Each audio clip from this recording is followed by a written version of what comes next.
Rumah ini tampak sempurna, bersih, baru direnovasi, tapi kenapa semua anakku bermimpi hal yang sama? Anak kecil tanpa wajah yang menangis di kamar mandi, dan suara mainan yang bergerak sendiri tiap malam. Namaku Rahma, 38 tahun. Aku, suami, dan 2 anak kami pindah dari Jakarta ke Bogor karena ingin suasana yang lebih tenang. Perumahan ini termasuk baru, aman, dan asri. Klaster Cempaka namanya. Kami dapat unit blok G13, rumah pojok taman kecil dan harga yang jujur saja terlalu murah. Aku pikir rezeki anak-anak. Tapi ternyata yang tinggal di rumah itu bukan cuma kami. Malam pertama, anakku yang kecil, Mika, 4 tahun, bilang, "Tadi main sama kakak perempuan di kamar mandi, tapi mukanya nggak ada, cuma putih semua." Aku tertawa kecil. Imajinasi anak-anak, pikirku. Tapi malam itu, saat sedang mencuci piring, aku mendengar suara mainan berjalan sendiri di ruang keluarga. Tapi tak ada yang main. Aku ke kamar anak, mereka tidur nyenyak. Tapi boneka musik Mika yang tadinya di rak kini duduk di tengah lorong, menghadap kamar mandi.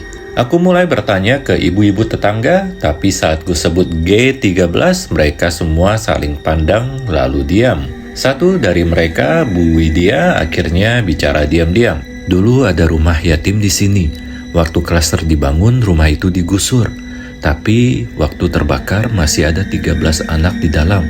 Gak semua jenazahnya ketemu. Salah satunya anak perempuan yang terakhir dikunci di kamar mandi." Aku gemetar. Kenapa gak ada yang bilang? Karena semua yang pernah tinggal di G13 gak lama.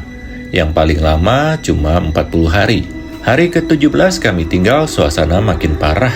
Lampu kamar mandi sering menyala sendiri, air keran menyala, penuh busa. Dan setiap malam selalu terdengar suara langkah kaki kecil dari arah belakang rumah. Puncaknya aku terbangun pukul 3 dini hari. Suamiku tak ada di sebelahku, anak-anak pun hilang dari tempat tidur. Aku berlari panik, dan kudapati mereka semua berdiri diam di depan kamar mandi, termenung, menatap pintu yang terbuka perlahan.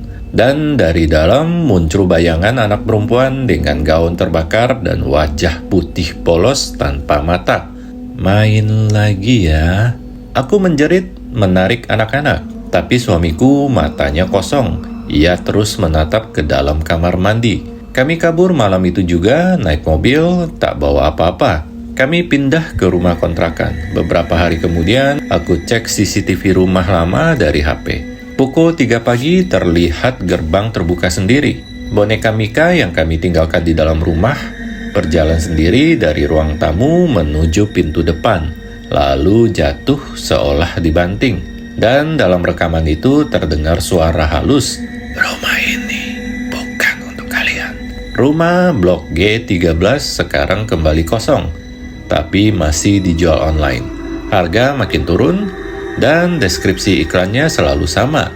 Lingkungan nyaman, siap huni, dekat sekolah, cocok untuk keluarga kecil. Kalau kamu ditawarin rumah murah di klaster elit, cari tahu siapa yang pernah tinggal di sana, atau siapa yang tak pernah bisa pergi dari sana.